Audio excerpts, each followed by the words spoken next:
lá, mas quase todo mundo faz. Eles pegaram mais de 5 milhões de alunos que fizeram essa avaliação do mapa do crescimento em 2017 e 2018, compararam o que é uma curva normal de crescimento de um ano letivo típico, padrão, com a curva do que é o crescimento e a perda depois das férias. E também compararam essa curva de crescimento intelectual, acadêmico, normal, com a curva do que é o Covid. O que está acontecendo nos Estados Unidos? O ano escolar lá termina final de maio, início de junho, mas eles suspenderam as aulas em março. E a grande maioria das escolas não vai retornar, vai voltar só em setembro para o novo ano letivo. Alguns estados vão tentar voltar, mas, em geral, eles já decidiram que as notas vão valer até o período de março para não prejudicar os alunos. Todos os países estão fazendo adaptações para não prejudicar os alunos. Mais de 80% dos países no mundo, 198, já reajustaram a data de vestibulares e fizeram readaptações que nós também estamos fazendo aqui. E eles compararam o segundo cenário de comparação foi dessa crise com o conhecimento que os alunos tinham até março, com o fechamento das escolas. E o resultado é muito preocupante. Os alunos perdem, no mínimo 30%, eles voltam das férias com 70% do aprendizado que eles tinham de língua portuguesa e matemática. O resultado é mais preocupante ainda. As perdas são de mais de 50%. Em alguns níveis de escolaridade, a perda é correspondente a um ano inteiro.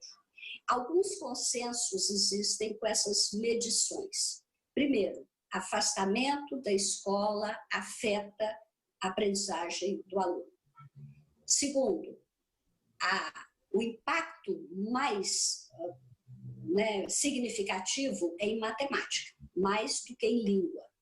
E terceiro, o impacto é proporcionalmente maior aos níveis mais altos de escolaridade. E olha que esses estudos não levaram em consideração os efeitos da pandemia. O medo, a insegurança, a violência, as mortes de familiares, todos os efeitos psicológicos que podem afetar e que vão afetar alunos, professores, pais, famílias numa pandemia. Essa perda, 70% língua portuguesa, mais de 50%, às vezes 80%, 90% de matemática, considera as situações normais de afastamento. Nós não vamos estar voltando de férias, nós vamos estar voltando de uma situação muito difícil. Então, a gente não pode nunca deixar de lembrar desse cenário que a gente vive.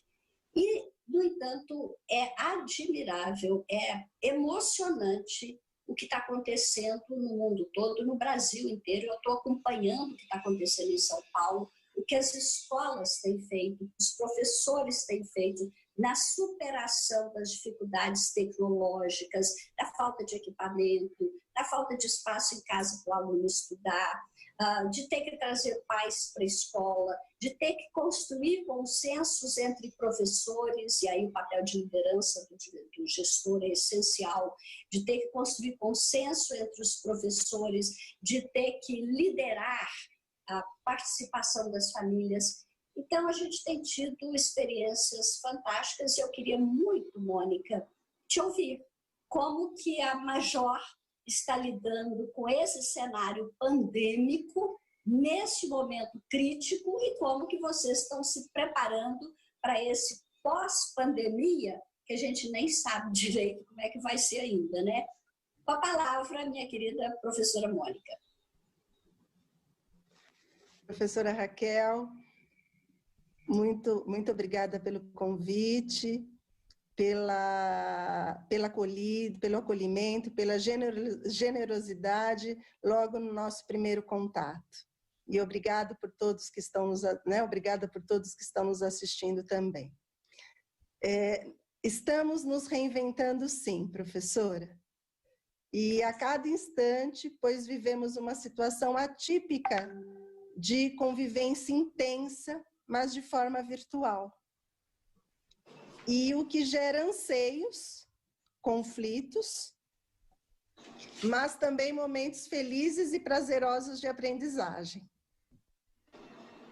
Em virtude deste momento, a equipe gestora, juntamente com os professores, tiveram que deixar o espaço escola, tão familiarizado por todos, para entrar no mundo gigantesco da tecnologia digital, com plataformas e ferramentas até então desconhecidas pelos professores. Desafio ainda maior, pois atendemos os alunos dos anos iniciais, na faixa etária de 6 a 11 anos. E no primeiro momento deste distanciamento social, nós iniciamos a mobilização através de e-mail e contatos telefônicos, para que as atividades pedagógicas elas fossem ofertadas à distância por meio da tecnologia, para que mantivéssemos o vínculo tão essencial que é escola e família. Né? Iniciamos com ferramentas simples, né? O e-mail e o WhatsApp, mas nós já iniciamos essa mobilização. E também a construção de um site e de uma página oficial no Face. Com o retorno do ano letivo, mesmo de forma virtual, a SEDUC lançou o Centro de Mídias para que os alunos tivessem acesso gratuitamente às aulas ao vivo, bem como por TV aberta. E aí facilitou o trabalho, o nosso trabalho, propiciando tutoriais, interação com a rede e parcerias com empresas de tecnologia, né? Eles oferecendo esse suporte para os professores. Neste momento que é tudo novo para o professor, os nossos professores eles estão tendo autonomia para utilizar a ferramenta que eles se sentem mais confortáveis, que eles se sintam, né, e adaptados. Eles precisam também estarem adaptados para que consigam, com clareza, manter a formação integral de todos os alunos da sua turma e garantindo o desenvolvimento em todas as dimensões, intelectual, emocional, social, cultural, na medida do possível. E o grande desafio ainda que enfrentamos, né, que eu vejo, são com as crianças que não possuem acesso às tecnologias. E desta forma, a equipe gestora ela tem mantido um contato de forma humanizada, acolhedora e respeitosa, tranquilizando as famílias em relação à aprendizagem, esclarecendo que após as aulas, né, eles receberão todo o apoio necessário e exercitando desta forma a empatia, o diálogo e a cooperação, porque nós estamos vivendo essas desigualdades, professora Raquel.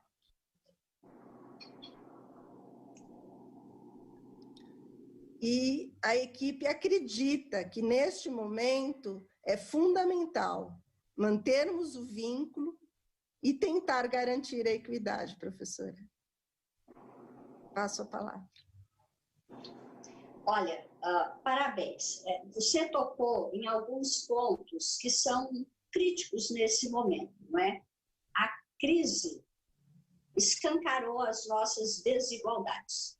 É incrível como um vírus invisível tornou visível as nossas desigualdades, as nossas vulnerabilidades, as nossas fragilidades. E você disse corretamente de crianças que não têm acesso à tecnologia. Você tem ideia do percentual dessas crianças? Depois eu continuo com a pergunta, só para eu entender. Professor, não, a escola Major, ela está localizada num bairro não de uma periferia, mas assim, nós recebemos crianças de todos os bairros, né?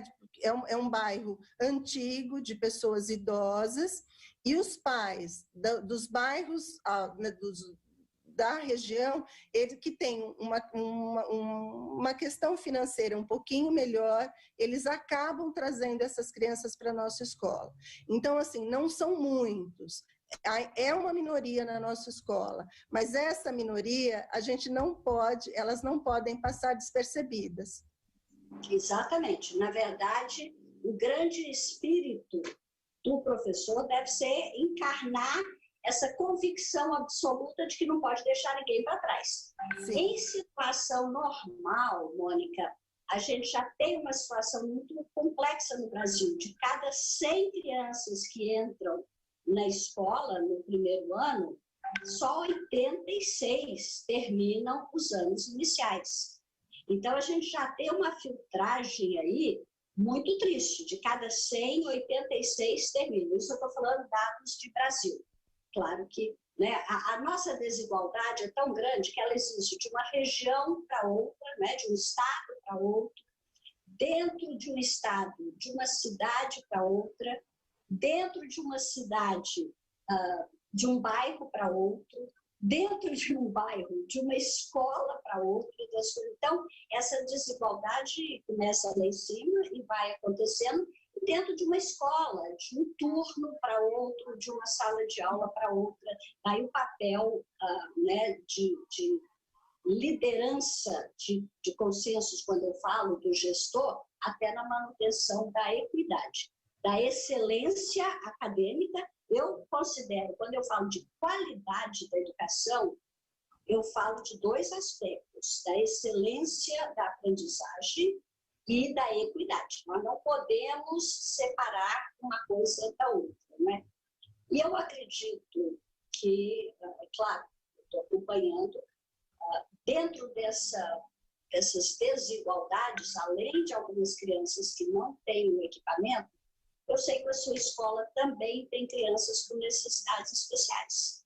Sim. Como é que você está lidando, como que a escola está lidando com essas crianças que precisam de uma atenção especial? Professora, nós temos salas de atendimento educacional especializado. Então, nós temos 2 profissionais especialistas que atendem os professores das classes regulares, possibilitando a flexibilização dos conteúdos. Então, a gente tem enviado para os pais de uma maneira mais simples, através de vídeos, para que as crianças possam ter o contato visual também e ajudando os pais, né, na elaboração das atividades com os filhos. Ótimo. A questão de equipamento, o Estado brasileiro vai ter que resolver essa questão, vai ter que apoiar as famílias com necessidades maiores financeiras. Eu sou do Conselho de Gestão da Secretaria da Educação, eu vejo a movimentação do secretário Rocieli nesse sentido, inclusive de facilitar a compra, empréstimo, doação de equipamento, de smartphones, de iPads, de laptops para os alunos. E essa é uma constatação dessa crise. Todas as crises pandêmicas que aconteceram no mundo mudaram o nosso modo de estar na vida, né? Se a gente também pensar na história da humanidade, na época agrária, nós tínhamos, na época antes da Revolução Agrária, a humanidade era nômade, saía andando, procurando o alimento e dormindo onde parava. Com a reforma agrária, a população se tornou sedentária veio o senso de propriedade, cada um começou a ter a sua casa, plantar a sua subsistência, arroz, ter o seu gado, os seus animais. Com a Revolução Industrial, a população rural foi para as cidades, as grandes fábricas, as grandes indústrias. É exatamente nesse momento de Revolução Industrial que a nossa escola foi criada, refletindo aquela sociedade. Só que hoje, 200 anos depois, aquela escola da Revolução Industrial, quando a gente vive uma revolução tecnológica, está tudo bagunçado. Não tem mais sentido, né? Não tem mais sentido. Então, uma das demandas que terá que ser atendida é propiciar equipamentos tecnológicos para todos, no sentido mesmo de universalização, de equidade, de direito, porque a educação não é só a ferramenta que alavanca a pessoa para ter mobilidade social, cultural e financeira na vida. É a ferramenta que propicia a pessoa explorar e deixar vir à tona todo o seu potencial intelectual, cultural, né? Enfim, filosófico, espiritual, mas é também através da qualificação das pessoas que a gente cria um novo patamar de país, um novo patamar de nação. Então, é responsabilidade governamental criar condições para isso, e o país vai ter que encontrar esse caminho. Nós não podemos deixar nenhum para trás, e não podemos deixar nenhum para trás, porque seremos um país mais pobre se deixarmos algum para trás. Então, a gente tem que trabalhar nessa perspectiva. E temos que trabalhar na perspectiva de não só a escola ser diferente, não só a convicção de que a tecnologia veio para ficar, e hoje ela veio para ficar com mais serenidade da parte de alguns professores que tinham medo da tecnologia e tinham medo que a tecnologia fosse substituí-los. A tecnologia não vai substituir professor nunca na vida, principalmente nos anos iniciais. Na universidade pode até ser, mas eu acho que na educação básica, mesmo na preparação para o Enem, é o desafio da sala de aula que te faz refletir, fazer inferência, ter capacidade de argumentação, trabalhar em equipe, trabalhar o projeto de vida para depois exercer a sua vida adulta construída nesse processo de preparação. Mas nós temos que conviver com a ideia, com a certeza de que as crianças que estão conosco hoje serão adultos muito diferentes do que são os adultos hoje. Você está falando da sua escola, tem criança de 6 a 11 anos, né? Eu tenho uma neta de 5, minha neta mais nova tem 5. Eu tenho 8 netos de todas as idades, da universidade ao início da alfabetização. A minha neta, que tem hoje 5 anos, quando ela tiver 20, em 15 anos, ela terá tido acesso, ela terá sido exposta ao nível de conhecimento correspondente ao que foi acumulado nos últimos 150 anos. Então, a velocidade dessas transformações, uma criança que está sendo alfabetizada com jogos que chegam pelo WhatsApp, não tem a mesma cabeça nossa, né? Não tem como ter a mesma cabeça nossa, né? E essa revolução toda, né, você colocou muito bem, tem sido difícil, tem sido trabalhosa, mas tem propiciado momentos de alegria, de solidariedade, de gratificação.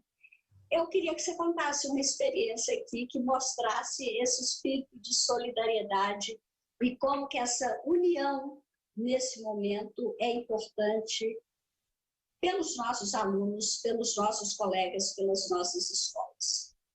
Professora, hoje mesmo eu recebi, por volta de umas 8h10, um vídeo de um aluninho de primeiro ano, que a mãe deu a devolutiva para o professor através de uma atividade pelo WhatsApp, por um vídeo. E neste vídeo, em 16 de março, a professora me disse que ele estava como silábico alfabético. E neste vídeo que a mãe postou hoje, ele se encontra como alfabético. E ele lendo as palavras, escrevendo, a questão da oralidade. Então, eu falei, ainda brinquei com a professora, eu ganhei o dia hoje já. Olha, a gente já está tendo recadinhos aqui, viu? Infelizmente, nem todos estão chegando com o nome para mim. Mas o professor Elitan está falando da importância de manter vínculo e... Não, ele diz que manter vínculo e equidade é impossível. Eu queria que você depois comentasse isso, depois eu também vou querer comentar essa impossibilidade da manutenção da equidade. Tem uma outra professora de Mogi Mirim que está dizendo que aqui, Pérez Marques e Mogi Mirim, estamos fazendo o possível e o impossível. Eu sei disso, professora. A gente está fazendo o possível e o impossível, todas as escolas estão. Outro comentário, as crianças que não têm internet, é bom falar sobre isso mesmo. Investimento em educação, país desenvolvido, menor desigualdade, riqueza, isso mesmo, também quero falar sobre isso. Temos que nos reinventar e ajudar a todos. E tem uma pergunta para você, Mônica, que tipo de parceria com empresas de tecnologia a diretora estabeleceu? Eu não sei se eu entendi que você falava da parceria que a própria SEDUC está fazendo. E você fez alguma coisa individualmente, particularmente? Fala um pouco sobre essas parcerias e a sua impressão sobre o comentário de que a manutenção de vínculos e de equidade é impossível. Em relação, professora Raquel, à questão do vínculo, o vínculo ele tem que existir, ele pode acontecer. A gente tem esse percentual de 5 a 10% dos alunos da nossa escola que não possuem internet ou equipamentos, a gente pode manter o vínculo, sim, através de um telefonema humanizado, através de um contato, através de correspondências, né? Desde que você tenha os dados atualizados desses alunos na escola. Então, é imprescindível que a escola, né, faça essa busca ativa periodicamente. E a questão da equidade, a gente tem por obrigação garantir a equidade. Como a senhora mesmo disse, em relação a questão da equidade, às vezes não, né, ela acaba estando na mão dos governantes, mas a gente tem que lutar para que isso aconteça. Essa busca ativa que você fala, que é essencial, existe até aplicativos para isso. Você usa algum aplicativo ou é pelo telefonema, pela visita pessoal? Como é que você faz essa busca ativa? Por telefonemas. Por telefonema. Por telefonema. Você tem todos os dados de todos os seus alunos atualizados? Sim, no início de... Aquela semana inicial de preparação para o fechamento, uma das razões, eu me lembro do secretário Rosselli falando, era para que as escolas atualizassem. Você teve tempo, então, de fazer isso? Antes da solicitação da secretaria, todo início de ano letivo, os pais recebem uma ficha informativa para que eles façam atualização de todos os dados. Então, nesta ficha tem dados pessoais, telefonemas, recado, e-mail, se o aluno tem algum problema de saúde, se ele pode fazer educação física, se ele tem uso de imagem e gravação. Então, essa ficha ela é atualizada no início do ano. E nas reuniões de pais, a gente sempre coloca, se houve alguma alteração, para que procurem a secretaria da escola e façam essa atualização desses dados. Em relação à manutenção da equidade, professor, você tem razão, é muito difícil a manutenção de vínculos, a manutenção da equidade. De vínculos é uma coisa mais pessoal, de doação e de característica, de personalidade de cada gestor, de um modo geral. Como a Mônica disse, deve levar tempo, ligar para 600 famílias para saber como é que os alunos estão. Nem todos se dispõem a isso, a maioria sim, mas nem todos, então há uma diferença de personalidade também, pode ter né, dificuldade de acesso, mas é um esforço que a gente, cada professor, cada gestor individualmente tem que tentar manter. A questão da equidade, a preocupação, a crença de que nenhum pode ficar para trás, tem que ser exercido o tempo todo. É claro que ela precisa de apoio do Estado numa questão tecnológica, por exemplo, de compra de um computador para uma família que não tem. A gente não tem, e aí ele tem razão, a equidade não vai ser corrigida, porque por mais que o secretário queira ajudar, ele não tem como, numa casa que vivem 6 pessoas e que tem 1 ou 2 cômodos na casa, você criar condição de equilíbrio, de silêncio, de espaço para aquela criança estudar. É uma vergonha que o Brasil esteja no século XXI ainda com isso, com essa realidade, mas a gente também tem que ter consciência disso. Agora, eternamente lutar contra isso e não aceitar isso. A equidade requer um esforço maior. Todo professor, eu acho que eu falo com relativa segurança aqui, eu estou na educação há muitos anos, tenho muito contato com o professor, todo professor sabe se o Joãozinho ou a Mariazinha da turma dele sabe análise sintática o suficiente para passar de um ano para outro. Mas a nossa legislação permite um corte de 5 em algumas escolas, 6 em outras, 7 em outras, e a gente sabe que às vezes a gente aprova aluno que no fundo do coração a gente sabe que ele não vai estar legal. O que a gente tem que exercer? Esse cuidado com cada aluno o tempo todo, desde o primeiro dia de aula, para não deixar a lacuna de aprendizagem acontecer. Porque a construção do conhecimento é parecida com a construção de uma casa. Você faz a fundação. Se o responsável técnico, o engenheiro, foi visitar a fundação num dia que estava chovendo, que ele estava mal-humorado, que ele olhou só mais ou menos e falou, tá bom assim, vai para frente, faz o primeiro andar, faz o segundo, faz o terceiro.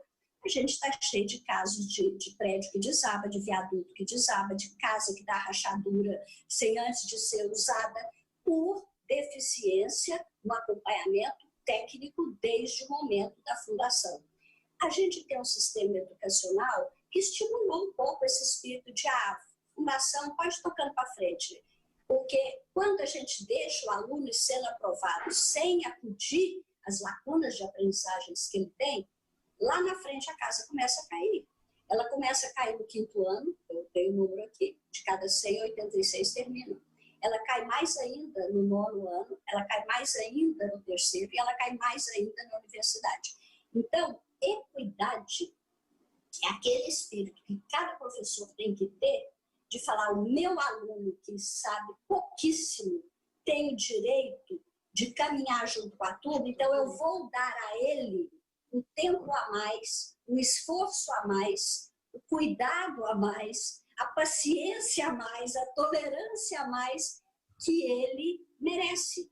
É difícil, eu sei que não é fácil, mas o que a gente tem que construir é esse espírito do professor que presta atenção em cada aluno da sua turma e que dedica uma atenção especial àquele que precisa mais. Equidade é isso, é você ajudar mais a quem precisa mais. Então, esse é o nosso desafio como educadores, como pais, o tempo todo, né? A gente que é mãe, aliás, tem uma poesia linda que fala qual é o seu filho preferido. Eu falo, eu sou uma mãe muito vulnerável, o meu filho preferido é aquele que está doente, depois o meu filho preferido é aquele que teve um insucesso na vida. A gente alterna as atenções de mãe para os filhos, dependendo dos momentos. Na escola é um pouco assim, né? Agora, o olhar de atenção especial é a nossa forma de ter equidade na sala de aula e na escola e cobrar, sim, equidade governamental em relação às condições necessárias. O Brasil é um dos mais desiguais países do mundo. É uma vergonha. Fomos o país que, em último lugar, acabou com a escravidão. Ainda temos um país de herança patriarcal, machista, racista, cultural forte. Isso é como atavismo. Não sei se vocês lembram de ter estudado atavismo biológico nas aulas de biologia. É a volta daquelas coisas profundas na identidade, na construção, no próprio DNA, às vezes, de algumas pessoas. E agora tem que haver um esforço consciente de combater isso, para construir uma sociedade plena, uma sociedade justa, uma sociedade, né, mais amorosa, mais acolhedora. Nesse momento, a coisa que as escolas mais precisam é de acolhimento. Acolhimento do secretário em relação às escolas, acolhimento dos gestores em relação aos professores, acolhimento dos professores em relação aos alunos, acolhimento de todos em relação às famílias. É assim que a gente vai construindo a equidade possível. Nenhum para trás. Tem que ser uma crença, não pode ser um discurso vazio. Todas as pesquisas mostram que toda criança nasce com o mesmo potencial de aprendizagem, de desenvolvimento cerebral, os neurônios funcionam do mesmo jeito. O que faz a diferença são as oportunidades que as crianças, que as pessoas têm na vida. E a escola pública, essencialmente, é o locus privilegiado, talvez um dos únicos espaços de recomposição das vulnerabilidades da família. Então, esse é o papel da escola pública, diferente de uma escola que vise lucro, que vise expulsar aluno ou repetir, dar bomba. Não, o papel da escola pública é exatamente de dar a todos as oportunidades que muitas vezes eles não têm nas famílias. Muito difícil, mas é a coisa mais importante. A gente estava conversando um pouquinho, né, Mônica? Eu estou aposentada há muito tempo, mas eu assumi há 20 anos, depois que eu saí da universidade, o compromisso com a educação básica, exatamente por entender isso, e com a educação básica pública. Eu tive todas as chances na vida de ser dona de escola particular, de universidade particular. Não tenho nada, não faço nenhum julgamento de valor contra quem foi por esse caminho. Mas a educação pública é meio que missão, meio que paixão, meio que compromisso de vida que eu tenho. Mas eu falei demais, Mônica, você que... Eu estou... Assume a palavra e fala tudo que você está com vontade de falar para os seus colegas, para mim, para esse momento. Como é que você está vivendo esse momento de verdade? E como é que você está esperando que vai ser daqui para frente? Eu tenho muita... né, eu aprendi muito, tenho, né, com a sua fala, professora, a gente faz toda uma retrospectiva desde o início, quando nós entramos, quando eu entrei na escola... para lecionar na rede pública estadual, e eu digo que é dedicação exclusiva. E temos realmente, eu sempre digo aos meus professores, eu acredito ainda que os melhores profissionais estão na rede pública, porque nós lidamos com uma diversidade imensa. E a questão de manter o vínculo neste momento tão difícil é essencial. Olha, a gente tem umas observações importantes chegando aqui, né? A professora Daniela elogiou os temas, diz que aprender a reinventar é importante e a gente reinventa a vida o tempo todo, seja na vida pessoal, às vezes você casa, não dá certo, você tem que se reinventar, você perde um filho, você tem que se reinventar. A nossa vida é feita de reinvenção. E aqui é bom lembrar Darwin, né? Darwin sempre falou, não é o mais inteligente e nem o mais forte que sobrevive. É aquele que se adapta melhor às mudanças. Então, a nossa adaptabilidade, a nossa capacidade de se adaptar aos diferentes cenários é que nos permite a resiliência necessária para continuar, superar e avançar. A gente está na vida para avançar, para melhorar, para crescer em todos os aspectos, mas a gente tem que ter um pouco essa sensibilidade também de perceber o cenário, se adaptar e acompanhar o fluxo. Não adianta remar contra a corrente em muitas ocasiões, mas a gente precisa saber exatamente onde quer ir. Porque até os velhos pescadores também já diziam que não existe vento favorável para quem não sabe onde quer ir. Então, a gente tem que saber onde que quer ir, tentar sentir o fluxo da vida e das mudanças, os cenários de mudanças, e se adaptar a contribuir e crescer dentro dele. Esse é o desafio mais maravilhoso que eu acho que a vida nos mostra, né? Discurso muito coerente, obrigada, professora Kátia, dizendo, né? Eu sofro com essa angústia do aluno passar sem ter o conhecimento. Eu também sofro. O aluno não é somente uma análise sintática, longe disso, longe disso. A análise sintática vai ajudá-lo a interpretar textos, entender o mundo, mas o universo do aluno é muito além disso. Então, a gente tem que realmente prestar atenção nessa aprovação. Nós não temos um sistema de aprovação que é legal. Eu discordo profundamente do nosso sistema, mas poderia ser outra discussão.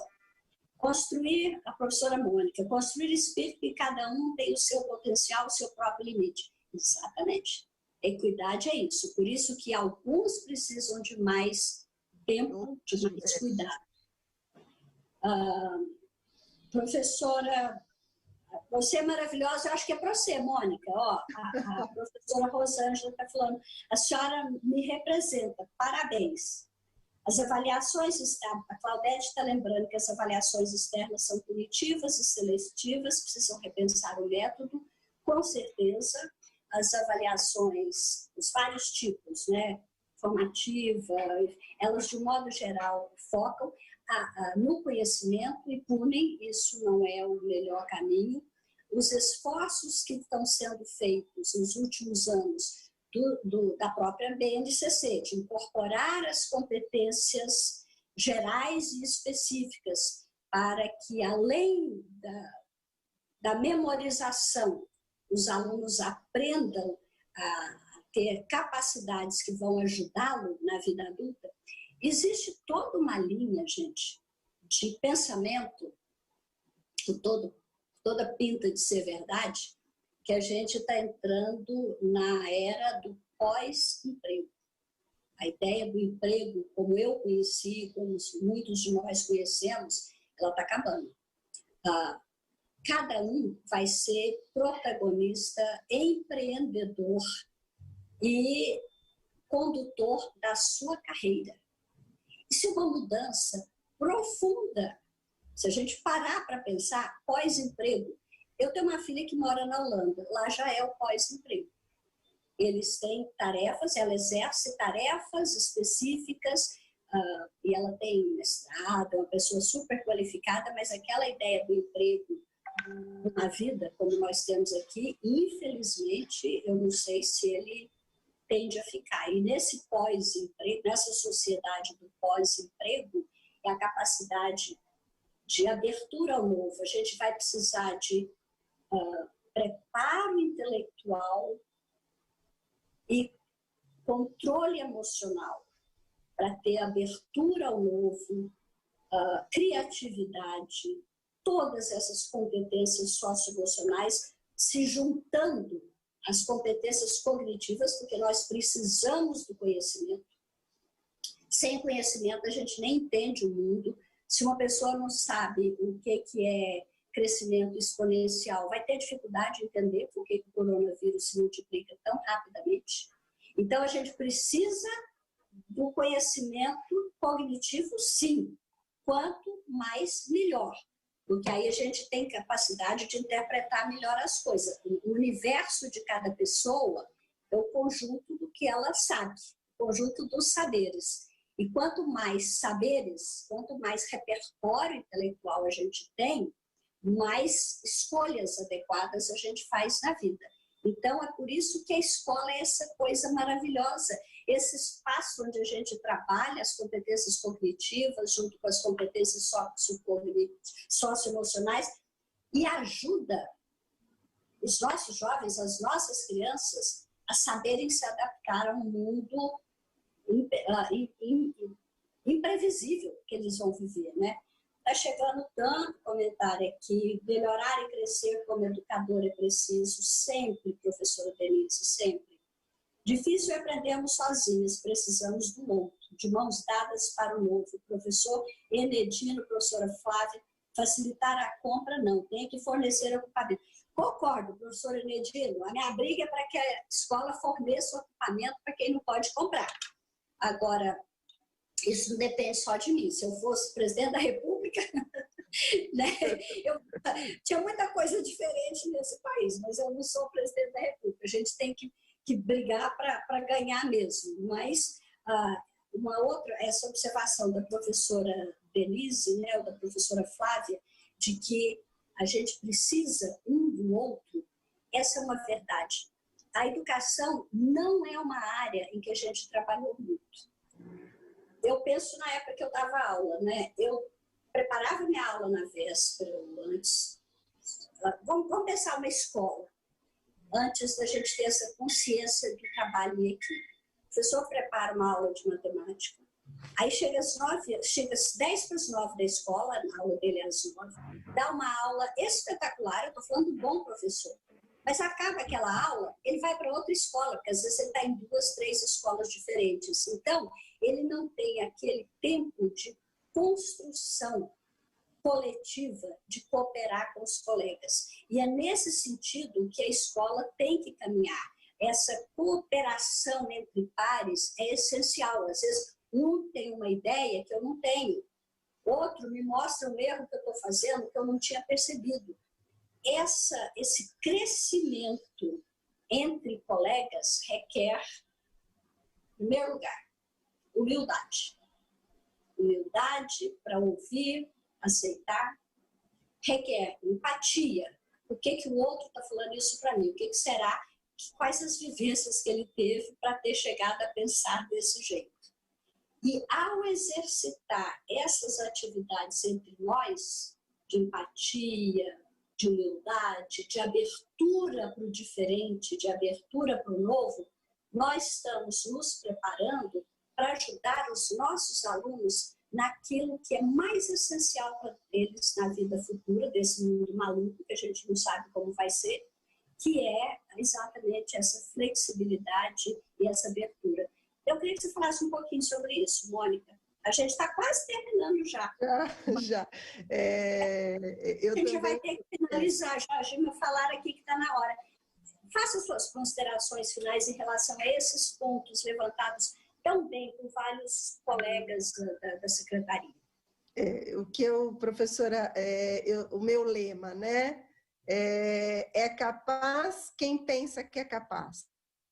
Buda. Então, assim, essa questão do novo, a gente tem que estar, né? A gente tem que estar aberto ao novo.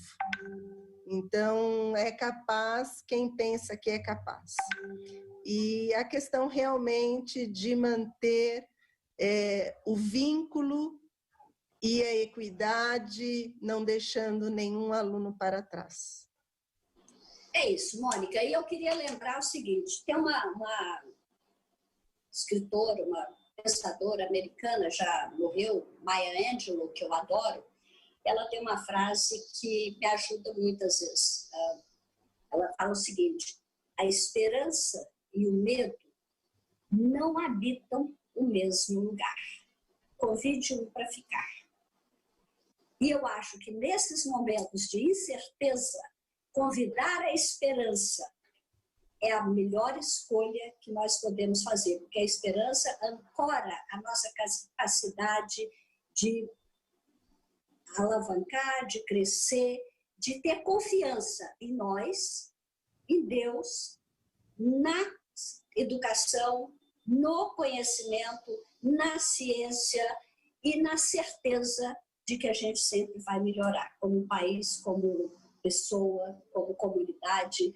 Um beijo para cada um, muito Muitíssimo obrigada, Mônica, por sua participação. Parabéns para toda a sua equipe, toda a sua escola, pais e comunidades. Obrigada a todos e até o próximo Reinventar. Não tem muita pauta definida, não. É reinventando mesmo, a gente vai pensando. Obrigada, beijo. Beijo, obrigada.